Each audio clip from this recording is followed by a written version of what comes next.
Then we need to add emails into the mix. So if we add emails over here, just to get a little bit of an idea, who's got an email database? Ed said it a little bit earlier, so lots of you do have it. And just so I get an idea, how often do you mail that? Who mails it once a week? Yep. Who mails it once a fortnight? And who's more once a month kind of thing? Okay.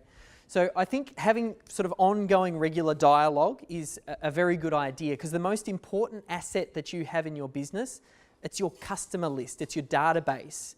If you think about it, if everything else died tomorrow as far as traffic and lead generation sources, if I could keep one thing, it would be my customer database, because then I can get back in contact with them and I could probably very quickly rebuild my business. So the customer database is the most important thing you've got. So as you're sharing all of this content out across the web, we're using it as a way to drive people back to our website, to get them onto our list so that we can have, another conversation with them, a more intimate, ongoing conversation with them.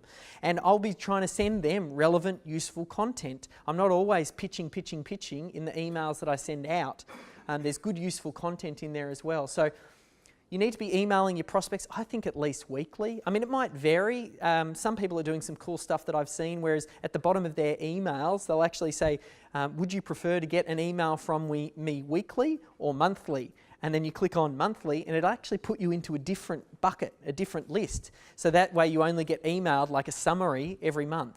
So that's kind of cool if you can segment down to that level. But if you're not mailing at all, I think you should be. And then mail relevant, useful content. Pick the best videos that are getting the best engagement for you. That's a real key. Once we start putting all of this content out there, monitor and see which videos are really performing for you. And that's the stuff you want to email your list about.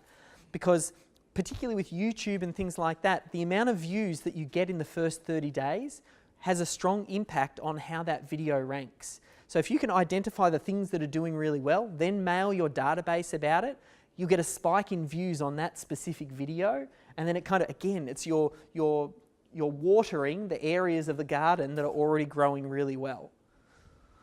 So the email marketing, and the email, obviously, you want to point them back. Sometimes I'll point them straight to YouTube. Sometimes I'll point them down to the blog. I'll mix it up, and I'll give them good, relevant content.